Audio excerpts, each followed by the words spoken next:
maybe you could teach me how to play first. Like, are No, you gonna? we can find a game. We can find like a noob game that'll teach you the rule sets through. Okay, and I don't want like I don't want it to be super serious, you know? Yeah, no, like D&D in general is not serious unless it's called for, such as like so like let's say you're in the middle of a really story driven area or a story driven moment. It'll still have its jokes and stuff, but mostly depending on how the players are reacting, it could be serious. A DM's job is not to dictate or to force you into a pigeonhole. A DM's job is to navigate the feel of the table to a mission statement. So kind of like, all right, so the group is dicking off in the tavern right now. How can I mix this up to make them get into combat or to kind of drag them into the right location? Well, it'll be like dropping hints like, well, you know, there's a caravan outside of town that needs some help, or like a random person runs in, help, we're under attack, go and do this. And then it's up to the characters to be like, fuck it. Nope. Let's keep drinking and then stay in the tavern or go and help. So it's up to the player's discretion. So Yeah, because like yeah. I feel like all the D&D games I like to watch, I've watched only a couple, but the ones that are the funnest to me are the ones where you dick around the most. Yeah, like that's pretty much D&D. Like right now where we're at in my campaign, I total party killed my entire fucking group. It's not my fault. It's just not my fucking fault. Our druid, who has been the leader of the group, she has been the one person that's like, steady mind, I will get us to the location to get the mission done. We are going to, like, she corrals the cats of the group. Nope. The biggest fucking thing that happened was she was like, oh, fuck it, I'm going to be a little tight today. She grabs the entire miner's stock of gunpowder and blew up the fucking mine shaft. Like she blew up a fucking mine shaft, and I'm just like,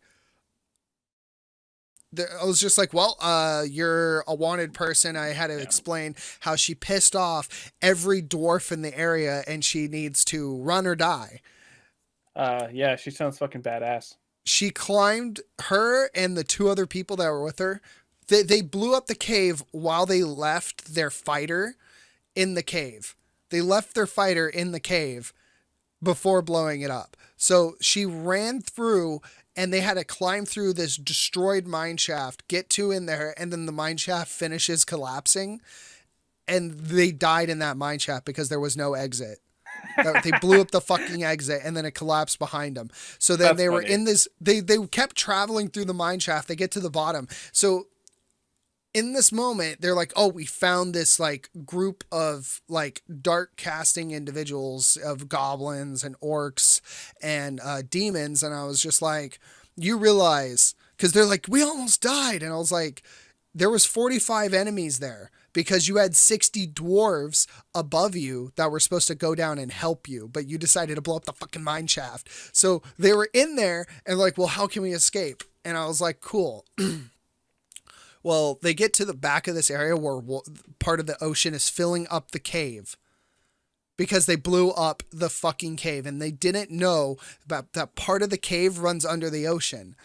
So legitimately, I rolled for it. I rolled a fucking 20. I'm like, well, fuck it. So water's rushing in, filling up the cave, and they try to go through the hole. Well, the part of the ocean they're in has, I made this this special ectoplasmic jellyfish that is in the ocean, and it's only in some areas, which I have the map for on my OneNote. I have the entire world map. I created this from scratch, all of it, and there's certain sections of the oceans where these jellyfish reside, and they bring back dead creatures. Okay. The continent they're on is a giant dead dragon that has been petrified to stone. That sounds pretty sick. And so it slowly started filling up the cave, and I started describing how the cave's getting hotter. They start smelling sulfur, and they're just like, oh fuck. And it clicks in their head. They rolled for an intelligence check because one of them is from that area. So they rolled for it, and he goes, it's the dragon, it's real, it's alive. And he starts freaking out. So, That's pretty cool world building dude, there. and like part of what the jellyfish do is they're psychic. So they get inside your mind state and they want you to drown. They want you to die. So like they convince the party to just accept it and they float down to the bottom and drown, but they can't die. Damn.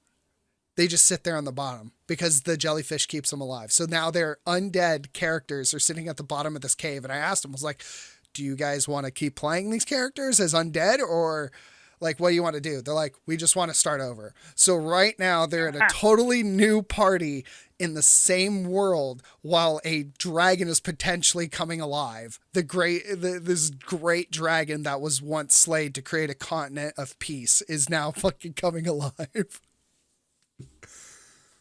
That sounds like fun. You- I mean, like, yeah. let's get some hookers. One of them has, not gonna lie, a couple of the D&D characters have been like, I want to get a hooker. I'm like, roll for it. See if you can find a prostitute. But yeah, no. Part of being a DM is to actually have pre-written rules. Like one of the areas they can go into, they can't talk common. Like most of the times they can't talk common. So they have to tell me like in Draconic or in Orc or in Elvish, I am saying this because if I catch them not doing that, I roll for an insight check. And then I'll ask them, I was like, are you speaking a different language right now? They're like, what do you mean? It's like, cool. That gives me the chance to be like, you've broken the law. The guards are on their way. Huh. And you have to punish your characters. As a DM, part of it is to keep consistency in the world. So it becomes a real big hassle. Cool. That's why we have like thousands of notes. Like I have 3 notebooks filled with shit. Dang. Yeah, that plus just like allowing us to have like a good time and fuck around and just... I whatever they want to do. Pretty much it's like, well, like one day they're like, we want to do a mission. So they looked for a mission. Another day, they were just like wanting to drink. And I was like, cool, you find a tavern. You found there's a tavern. Let's open up a business. Yeah, you can. I have let them start their own proficiencies. One of them at one point had a shop in a major city. But when they died, so did they couldn't pay rent, so they lost their town. And I actually have that shop right now as a note that his competitor bought the shop and is now exploiting his old materials for himself. So nice. Yep, I have tons of stuff like that, little things like that that just build the world up a little bit.